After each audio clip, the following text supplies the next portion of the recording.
Recording in progress.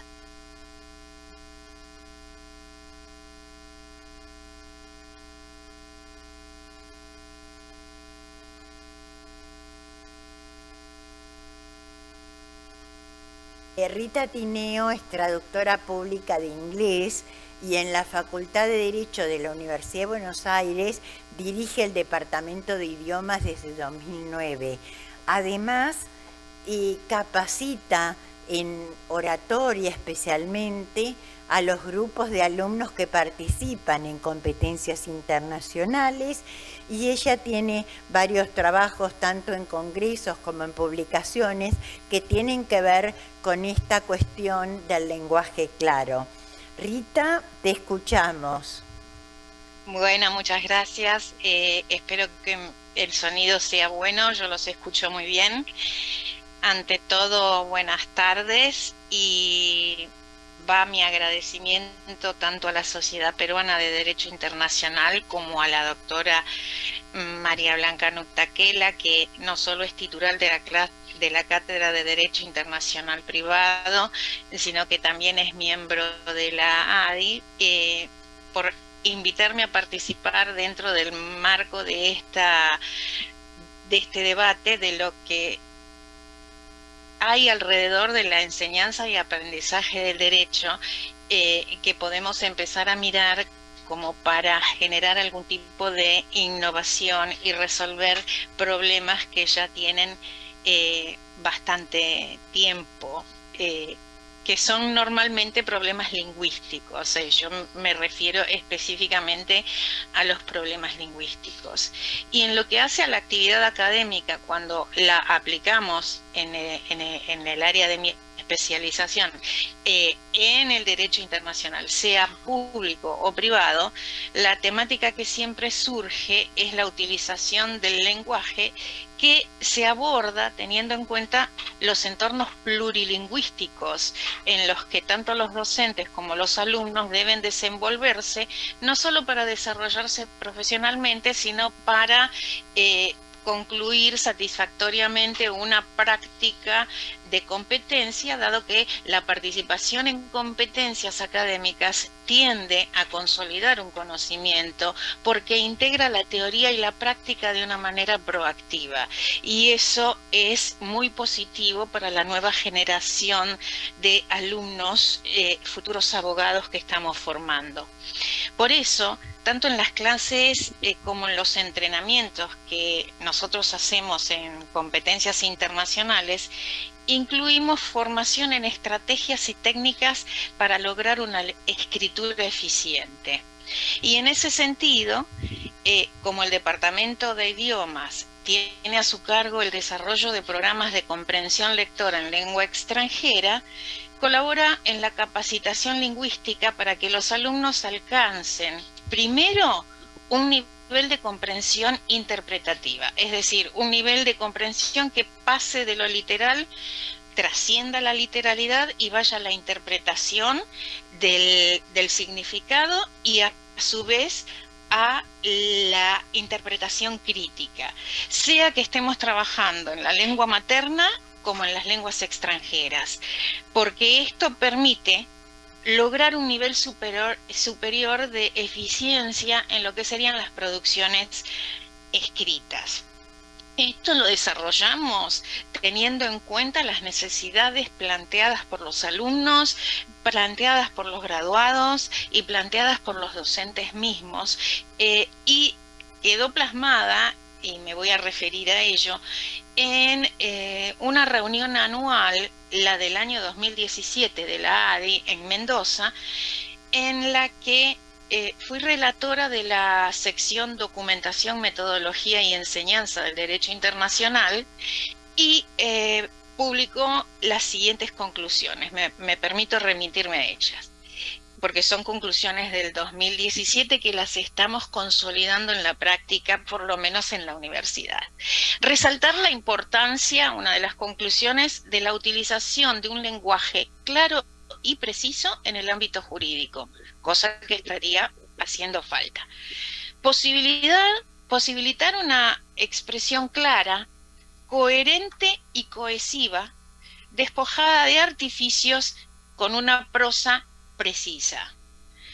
Propender a la construcción de estilos que expresen argumentos entendibles para la sociedad de lo que es el lenguaje del derecho. Que a esto hacía referencia hace un ratito la doctora Nutakela. Incentivar la implementación de talleres de redacción de textos jurídicos para los fines específicos, que serían los talleres de redacción para la presentación de escritos, por ejemplo, o memoriales para las competencias. Incluir dentro de los programas de estudios actividades que complementen la educación de fondo con canales expresivos para lograr claridad, concisión y precisión en la expresión tanto escrita como oral.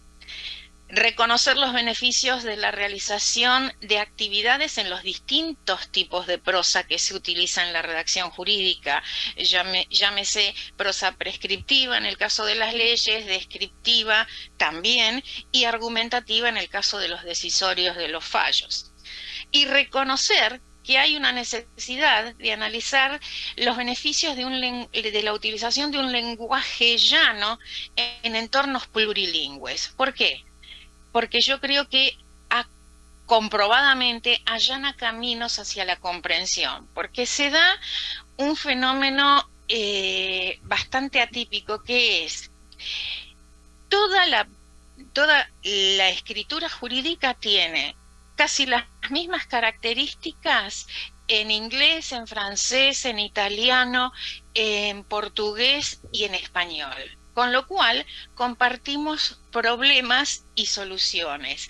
Y para expresar la solidez de este movimiento, estamos hablando del movimiento del lenguaje llano, del lenguaje claro, del lenguaje ciudadano, o del plain language, o clear, o chiaro. Es decir, que los distintos países tienen iniciativas lingüísticas tendientes a simplificar el lenguaje jurídico por reconocerlo excesivamente intrincado para el público en general y una barrera para la comprensión cabal de los derechos. Por eso surgen vertientes como derecho cerca, derecho fácil, atendiendo a los distintos niveles de comprensión que pueda tener la población. Y hay mucho material para consultar y utilizar de manera didáctica, porque tenemos ejemplos que son públicos, que son de México, por ejemplo, el Manual de Estilo Ciudadano para la Administración Pública, que está en vigencia desde el 2010. En Colombia, la Guía del Lenguaje Ciudadano para la Administración Pública, que está en vigencia desde 2011. En Estados Unidos, la ley del 2010 de Ley de Lenguaje Claro, de escritura en lenguaje claro. Hay iniciativas legislativas en todo el mundo que propenden a la protección, por ejemplo, de los derechos de los consumidores al establecer garantías. Esas son leyes federales, por ejemplo, en Estados Unidos, leyes que exigen el lenguaje claro para la presentación de prospectos cuando uno quiere cotizar en bolsa. Esa es la Plain English Rule de la Securities Act, Rule 421, excuse my English, y también iniciativas legislativas que tienen que ver con el acceso a la justicia, como Access to Justice Act del Reino Unido, vigente desde 2010, y en lo atinente al Poder Judicial, también tenemos programas de Access to Justice. Los tribunales federales de los Estados Unidos, por ejemplo, tienen unificada la redacción, la forma de redacción y la diagramación de todos los escritos y formularios que deben presentarse en las distintas áreas para hacerlas entendibles, no solo a la audiencia primaria, que serían los abogados que leen en primera instancia y deben entender esos escritos, sino para los destinatarios que nosotros en el trabajo de campo que hacemos, los llamamos audiencia secundaria, que en realidad son los destinatarios finales de de algún fallo, de alguna sentencia. Y también hay manuales de estilo a los que podemos recurrir. Por ejemplo, en Argentina tenemos el manual judicial, no, el manual de estilo de la Procuración del Tesoro de la Nación y el manual de lenguaje claro del Sistema Argentino de Información Judicial. Y también tenemos un antecedente en Perú con el Manual Judicial de Lenguaje Claro y Accesible a los Ciudadanos, que está vigente desde el año 2014. Todos ellos confluyen en 3 palabras que son concisión, claridad y precisión. Es decir, claridad. ¿Por qué? Porque el lenguaje debe ser conciso, hilativo, preciso, objetivo y sobrio. Hay que buscar una proporción entre la cantidad de palabras y las ideas que uno desea comunicar. Y la precisión se logra evitando la ambigüedad, evitando el uso de palabras con sentido figurado, que eso es muy común en el lenguaje jurídico, y si me permiten les pongo un ejemplo. Últimamente yo estoy escuchando que no se sabe el temperamento de la corte, cuál va a ser, o el temperamento del tribunal, cuál va a ser. Y yo realmente me quedo pensando, ¿cómo temperamento? Es decir, ¿qué significado le quiere dar a temperamento? Bueno, yo imagino que es criterio, pero en la palabra temperamento hay emociones involucradas, lo que no debe suceder en el lenguaje jurídico. Con lo cual, ese tipo de jerga debiera, a mi criterio, evitarse. Entonces, no solo tenemos iniciativas a nivel poder ejecutivo de distintos países, poder legislativo de distintos países, poder judicial de distintos países, sino que también tenemos organizaciones en los distintos países, muchas de ellas internacionales, que trabajan sobre el lenguaje claro para que el ciudadano pueda acceder al significado de textos jurídicos. Y han llegado a extremos como otorgar certificaciones de calidad a documentos que están escritos sin problemas sintácticos, sin errores de ortografía, sin problemas de gramática, y son claros y entendibles para una población estándar. Y tomé el ejemplo de la Unión Europea, que al trabajar en un entorno multilingüe utiliza lineamientos del estilo llano o lenguaje claro para la redacción de todos los documentos e informes, que no deben tener más de 20 páginas. Por ejemplo, o los proyectos de investigación que se presenten ante la Unión Europea en el marco de la Unión, que para ser financiados deben estar redactados en estilo llano. Para mí son cuestiones atendibles como para ser analizadas en un ámbito académico, cuando todo el mundo nos estaría indicando que hay un problema con la manera en que se redactan los escritos. Entonces, nosotros proponemos como actividades didácticas generar un tipo de ejercitación que primero pone el foco en las actividades preparatorias de la redacción, y para ello hay que focalizarse en el análisis y detección de las barreras que hay para la comprensión. ¿Y eso cómo se hace? Primero, hay que focalizarse en la naturaleza del texto que hay que producir. ¿Por qué? Porque tenemos que reconocer cuáles son los propósitos de un texto jurídico, que en general tiene las siguientes características. Rige para hechos futuros, una ley. Ordena, prescribe o dispone, una ley, una sentencia. Es neutro, no tiene emociones, es sobrio. Perdura en el tiempo, y ese es un problema, porque los errores tienen consecuencias. Las palabras adquieren una gran significancia, y ese documento está diseñado para ser consultado como referencia. Es decir, que se va arrastrando y multiplicando el error, y muchas veces a través de los siglos, cosa que no es menor. Y la precisión en este tipo de redacción es importante. Entonces, ¿cómo hacer? Bueno, el primer paso es reconocer qué tipo de texto el alumno debe producir. Esto implica conocer a su audiencia primaria y su audiencia secundaria si la hay, para luego pasar a un proceso de diseño de redacción en donde las ideas van a ser definidas a través de un mapeo y una colocación en un lugar de superestructura, es decir, una ubicación de la información en espacio que me permita dividir las ideas, dividir los párrafos, desarrollar una macroestructura, es decir, una idea por párrafo que sea cohesiva, que un párrafo continúe naturalmente el desarrollo del previo, y una microestructura donde siempre tengo una oración tópica, tengo una buena puntuación y la oración siguiente es continuidad de la anterior para que esto tenga en términos gramaticales coherencia. Entonces, cuando hablamos de coherencia y cohesión en términos lingüísticos,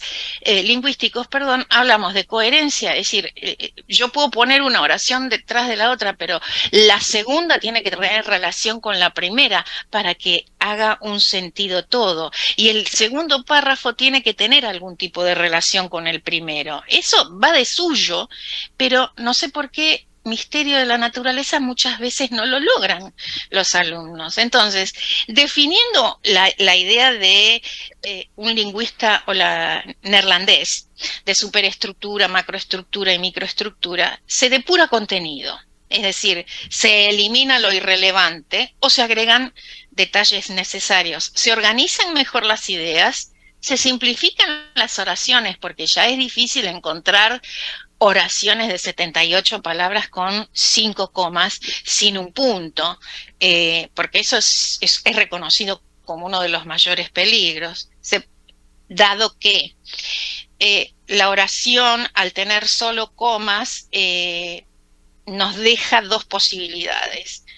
Nos quedamos sin aire y paramos cuando tenemos que respirar, y ahí hacemos una pausa y después continuamos con el significado, es decir, retórico, y a su vez organizamos las ideas como queremos nosotros. Es decir, una oración larga con solo signos de puntuación como la coma es un peligro, es un arma de doble filo, porque genera el fenómeno de la discrecionalidad, en donde no se entiende lo que el redactor escribió. El lector empieza a hacer su trabajo, interpretar lo que quiso decir el lector, y no siempre llegan el redactor y el lector a las mismas conclusiones.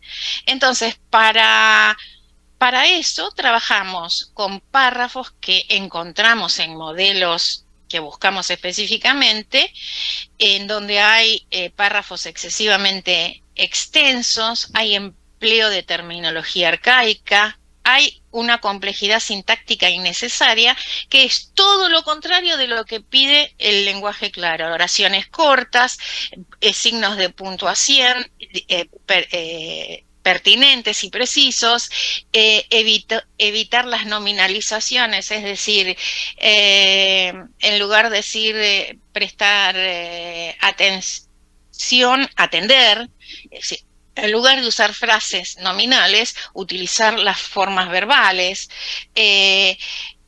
solucionar problemas de concordancia, que esto se da mucho en el castellano cuando uno separa el sujeto del predicado por 3 renglones, termina iniciando la oración en femenino singular y el predicado en femenino plural, en masculino plural. De cualquiera de las maneras se produce un problema de concordancia.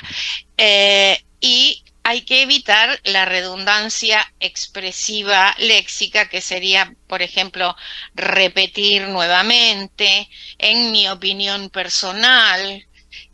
Sí, si es mi opinión es personal, o a mí personalmente me parece que suficiente, o repetir de nuevo, o repetir otra vez, o volver a repetir. Son todas maneras de viciar el texto. Entonces nosotros trabajamos sobre estos problemas, primero a nivel... Perdón, Rita, sí, la interrupción, te escucharíamos media hora más, pero perdón, sí, Pero te Siempre pido, me pasa. por favor, que redondees para dar paso Sí. al siguiente expositor. Mil disculpas. Perfecto, no hay problema. Lo que queremos decir cuando usamos un texto, el lenguaje claro, es que un texto deficiente, que es poco claro, siempre genera la necesidad de interpretación. Y en el caso parte y contraparte, siempre es la contraparte la que va a interpretar. Y ese es el otro quien completa el acto comunicativo, decodificando según su leal saber y entender. Y es aquí donde el redactor se ve involucrado en el concepto traicionando el concepto originalmente concebido. Por eso proponemos esas técnicas para tratar de resolver este problema. Perdón por el exceso de tiempo y gracias por su atención. Muchísimas gracias, Rita. Ha sido un placer.